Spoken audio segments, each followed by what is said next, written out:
Welcome back to Debunking the Myth. In this clip, Kevin Samuels delivers one of his most emotional moments. Unmute yourself, CJ. Hi, can you hear me? Yeah, I can. How are you? I'm good. How are you doing? Good. What's the disagreement? Well, the question I have that goes along with the disagreement is who is the person that puts the spinning mirror in front of us black women and tells us it's like we get a reality check later on in life What do you on mean put the spinning mirror in front of you? like put the mirror in front of you, the mirror that tells you what your ranking is or where you are, because growing up that's not the picture that's painted. It's like all of a sudden. Okay. What do you mean when you're growing up? That's not the picture that's painted. Well, I suppose I can only speak from my experience, but you go to school, you graduate, you get married, you have your children. Not everybody gets married.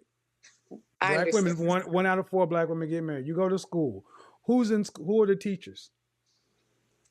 Professors, you talking No. about college bound? No. I'm talking about you go to school. Elementary, primary, and the majority of teachers are women. True. First time you run into men outside of your household, if you have a father, is where? I mean, other classmates, you see other people, your community, I suppose, is when you run into other men. At best. Fair enough. So who puts the spinning mirror? How about this? Why is it that, do you think that the average woman, the average black woman, her estimation of her S&V sexual marketplace value is in line with other women's estimation of their marketplace value? No, I don't think it is. I don't believe that. And you're right, because you take high school girls, black or white, same age, same socioeconomic status, same education level, same parents, same incomes. They've done this study over and over again. And you will have young black girls, same height and general weight and dress size, young white girls. And the white girls feel like they need to work out and exercise, and the black girls feel like they need to go get thick. The difference is, one, because most don't have a father. Men are always the mirror because we are the ones you get with. But if 8 out of 10 black children, black female children, are raised without a man, there is no male mirror. But the first time you get men are not in church, because men are out of the church for the most part, not in primary school or grade school because we're no longer teachers. The first time you see men are in junior high, high school, probably in gym or something like that. Most girls start getting interaction with men around teenage or college years. But by the time that the image has already been set. Do you know Spelman College here in Atlanta? The dean of the school had to get rid of all college athletics. Why? Because she had to take all that money because she realized incoming freshmen, women, black women, were coming to school morbidly obese. 18 years old. A man ain't got nothing to do with that. By the time you get to the place where you're on the product selection for men, the damage is done. How many women today are putting weave, extension, all kind of things in their daughter's hair to where it's breaking it out, making it fall apart? Young women aren't being told to be fit or pretty. Correct. So whose fault is that? Whose responsibility? The parent that's at home. Okay, so then you have these women, again, if you're looking at a household, here's my beautiful princess growing up, my beautiful black princess, and here she is. So I'm leaving home thinking, oh man, I got it made. I'm a beautiful princess. What I'm saying is what we're told growing up. You're beautiful. You look like us, obviously. Who's telling, okay, what gender, which parent called that woman, a young girl, a princess? I would say father and mother. Father. No, father. Fathers call their daughter princesses, but fathers also give their daughters a reality check too, and they also give their daughters love. Man, 8 out of 10. Instead of dealing with the 20% that have fathers, let's deal with the 80% that aren't, that are getting the distorted picture. Okay. Are these And then young again, girls? it's not fair. But again, who's at fault? And What do you so, mean it's not fair? I mean, is that I don't know. I have a father. I had a father in a home. So I'm asking, is that necessarily fair for a woman to have to understand where they rank, giving no direction in the Excuse beginning? me. Excuse me. Excuse me. Fair? Fair? Fair. Fair. How many people would think it's not fair that you had a father and 8 out of 10 people don't? Fair ain't got shit to do with it. So Fair what's has a better nothing. word? Fair, I mean, because there is no fair when it comes to love and war. The problem is, ma'am, women are going to be ranked because men are ranked. Your Mm. father could not have gotten your mother broke, unemployed. True or false? I was just having a conversation with one of my male friends, and he told me that women don't even want to deal with men if they're broke. Let's just keep it real. But dudes would deal with females if she ain't got no money.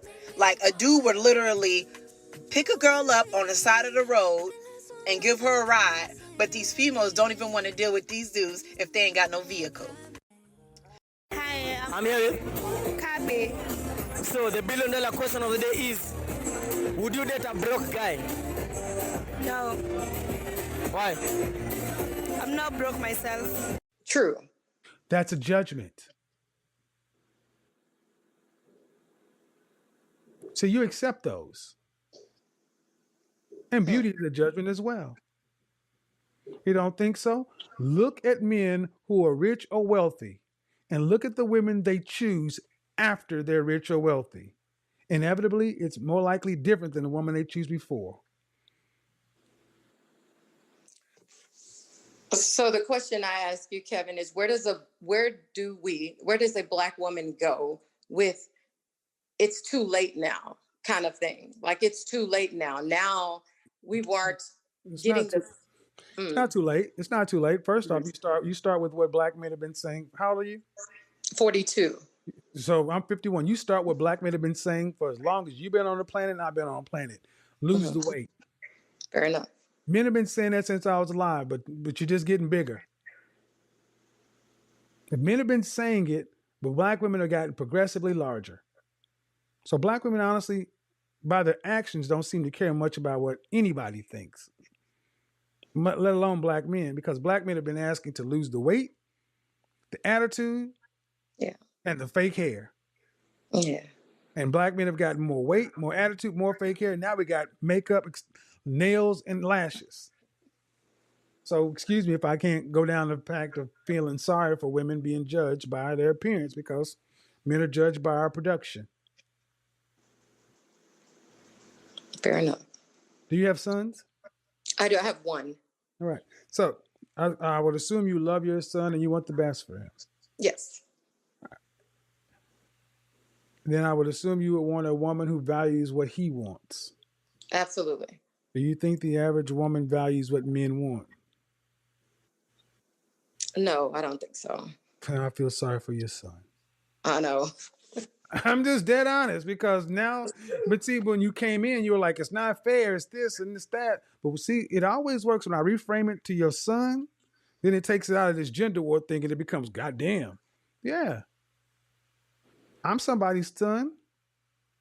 All these men are somebody's son. Yeah, it's really sad. It's very, very sad. Why do you say sad? Well, because for the woman who has to learn this later, like, oh my gosh, Who's the victim in all this?